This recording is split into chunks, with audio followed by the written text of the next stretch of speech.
ನಮಸ್ಕಾರ. ಇವತ್ತು ನಾನು ದಾಸವಾಳ ಗಿಡವನ್ನು ರೀಪಾಟಿಂಗ್ ಮಾಡೋದು ಹೇಗೆ ಅಂತ ತೋರಿಸ್ತಾ ಇದ್ದೀನಿ. ನಾವು ನರ್ಸರಿಯಿಂದ ತಂದಂಥ ದಾಸವಾಳ ಗಿಡ ಆಗಿರ್ಬೋದು ಅಥವಾ ಮನೆಯಲ್ಲಿ ಚಿಕ್ಕ ಕವರ್ನಲ್ಲಿ ಇರುವಂತಹ ದಾಸವಾಳ ಗಿಡ ಆಗಿರ್ಬೋದು, ಅದು ಚೆನ್ನಾಗಿ ಬೆಳೆದು ಜಾಸ್ತಿ ಹೂ ಬರಬೇಕು ಅಂದರೆ ಅದನ್ನು ದೊಡ್ಡ ಪಾಟಿಗೆ ಶಿಫ್ಟ್ ಮಾಡಬೇಕು, ರೀಪಾಟಿಂಗ್ ಮಾಡಬೇಕು. ಅದಕ್ಕೆ ನಾನಿಲ್ಲಿ ಇವತ್ತು ಒಂದು ದೊಡ್ಡ ಪಾಟನ್ನು ತೊಗೊಂಡಿದ್ದೀನಿ. ಈ ಪಾಟ್ನಲ್ಲಿ ಕೊಟ್ಟಿರುವಂಥ ಹೋಲ್ಗಳು ತುಂಬ ಚಿಕ್ಕದಾಗಿರುತ್ತೆ. ಅದಕ್ಕೆ ನಾವು ನೀರು ಹಾಕಿದಾಗ ಮಣ್ಣಿನಲ್ಲೇ ನೀರು ಉಳ್ಕೊಂಡ್ಬಿಟ್ಟು ಗಿಡ ಕೊಳೆಯುವಂಥ ಸಾಧ್ಯತೆ ಇರುತ್ತೆ. ಅದಕ್ಕೆ ನಾನಿಲ್ಲಿ ಇವತ್ತು ಇದನ್ನ ಎಕ್ಸ್ಟ್ರಾ ಹೋಲ್ಗಳನ್ನು ಮಾಡ್ತಾ ಇದ್ದೀನಿ. ಇದಕ್ಕೆ ನಾನು ಕಾಸಿದ ಕಬ್ಬಿಣವನ್ನು ತಗೊಂಡು ಈ ಪಾಟ್ನಲ್ಲಿ ಹೋಲ್ ಮಾಡ್ತಾ ಇದ್ದೀನಿ. ಎಕ್ಸ್ಟ್ರಾ ಹೋಲ್ ಮಾಡೋದ್ರಿಂದ ಹಾಕಿದ ನೀರು ಕರೆಕ್ಟಾಗಿ ಪಾಸಾಗಿ ಹೋಗುತ್ತೆ. ಇದರಿಂದ ಗಿಡಗಳು ಕೊಳೆಯಲ್ಲ. ನಾವು ಕೆಲವೊಂದ್ಸರಿ ಗಿಡಗಳು ಹಳದಿ ಎಲೆ ಆಗ್ತಾ ಇದೆ, ಯಾಕಿರ್ಬೋದು ಅಂತ ಯೋಚನೆ ಮಾಡ್ತೀವಿ. ಅದಕ್ಕೆ ಮೇನ್ ರೀಸನ್ ಈ ಥರ ನೀರು ನಿಂತಿರೋದು ಅಥವಾ ಹೆಚ್ಚಾದರೆ ನೀರು, ಆ ಥರ ಸಂದರ್ಭದಲ್ಲಿ ಮಾತ್ರ ಗಿಡಗಳ ಎಲೆಗಳು ಹಳದಿ ಬಣ್ಣ ಆಗುತ್ತೆ. ನಾನಿಲ್ಲಿ ಪಾಟಿಂಗ್ ಮಿಕ್ಸ್ನ ರೆಡಿ ಮಾಡ್ತಾ ಇದ್ದೀನಿ. ಇದಕ್ಕೆ ನಾನು ಗೊಬ್ಬರ ಮತ್ತು ಒಂದಿಷ್ಟು ಮಣ್ಣನ್ನು ಹಾಕಿ ಆಲ್ರೆಡಿ ರೆಡಿ ಮಾಡಿ ಇಟ್ಕೊಂಡಿದ್ದೀನಿ. ಇದಕ್ಕೆ ಒಂದು 1/4% ಗೊಬ್ಬರಕ್ಕೆ 3/4% ಮಣ್ಣು ಹಾಕಿದ್ದೀನಿ. ಇದಾದ ನಂತರ ನಾನಿಲ್ಲಿ ಇದೊಂದು ಟಬ್ನಲ್ಲಿ ನಾನು 1 ಕಪ್ ಆಗೋಷ್ಟು ಕೋಳಿ ಗೊಬ್ಬರವನ್ನು ಹಾಕ್ತಾ ಇದ್ದೀನಿ. ಇದರ ಜೊತೆಗೆ ನಾನು 1 ಟಬ್ ಬೇವಿನ ಹಿಂಡಿನೂ ಹಾಕ್ತಾ ಇದ್ದೀನಿ. ಈ ಬೇವಿನ ಹಿಂಡಿ ಹಾಕೋದ್ರಿಂದ ಫಂಗಸ್ಗಳು ಬರಲ್ಲ ಮತ್ತು ಬೇರಿಗೆ ಸಂಬಂಧಪಟ್ಟಿರುವಂತಹ ರೋಗಗಳು ಅಂದರೆ ಬೇರು ಕೊಳೆಯೋದಾಗಿರ್ಬೋದು, ಈ ಥರದ್ದೆಲ್ಲ ಆಗಲ್ಲ. ಇದರಿಂದ ಗಿಡಗಳು ಚೆನ್ನಾಗಾಗತ್ತೆ. ಇದಕ್ಕೆ ನೀವು 1-2 ಸ್ಪೂನಷ್ಟು ಸುಣ್ಣ ಕೂಡ ಹಾಕ್ಬೋದು.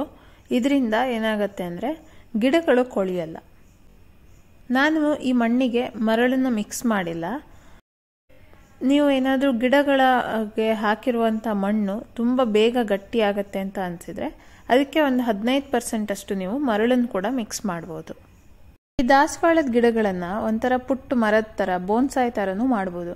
ಇದನ್ನ ಮಾಡಬೇಕು ಅಂದರೆ ಈಗ ನಾವು ವರ್ಷದಿಂದ ವರ್ಷಕ್ಕೆ ಏನು ರೀಪಾಟಿಂಗ್ ಮಾಡ್ತೀವಿ, ಆವಾಗೆಲ್ಲ ನಾವು ಈ ಥರ ಬೇವಿನ ಹಿಂಡಿ ಮತ್ತು ಈ ಗೊಬ್ಬರಗಳನ್ನು ಹಾಕೋದ್ರಿಂದ ಇದರ ಆರೋಗ್ಯ ತುಂಬ ಚೆನ್ನಾಗಿರುತ್ತೆ. ಅದರಿಂದ ಜಾಸ್ತಿ ಹೂಗಳು ಕೂಡ ಚಿಕ್ಕ ಬೋನ್ಸಾಯಿ ಗಿಡದಲ್ಲೇ ಬರುತ್ತೆ.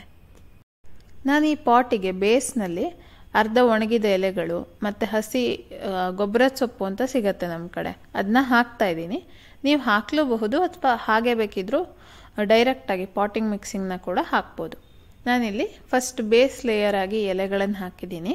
ಅದರ ಮೇಲೆ ನಾನು ಈಗ ಒಂದಿಷ್ಟು ಮಣ್ಣನ್ನು ಹಾಕ್ತಾ ಇದ್ದೀನಿ. ಪಾಟಿಂಗ್ ಮಿಕ್ಸ್ ರೆಡಿ ಮಾಡಿ ಇಟ್ಕೊಂಡಿದ್ನಲ್ಲ, ಅದನ್ನ ಹಾಕ್ತಾ ಇದ್ದೀನಿ.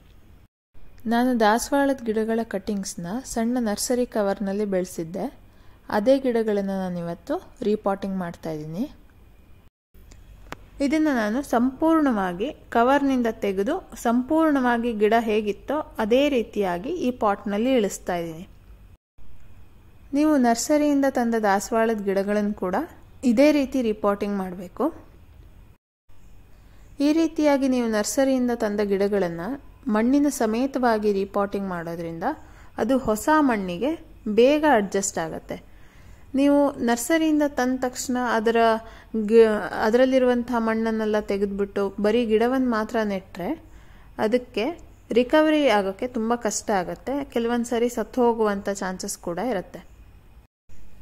ಈಗ ನಾನು ಇದ್ರ ಮೇಲೆ ಸ್ವಲ್ಪ ಮಣ್ಣನ್ನು ಹಾಕ್ತಾ ಇದ್ದೀನಿ. ನಾನು ಪಾಟ್ನ ಕಂಪ್ಲೀಟಾಗಿ ಫಿಲ್ ಮಾಡ್ತಾ ಇಲ್ಲ.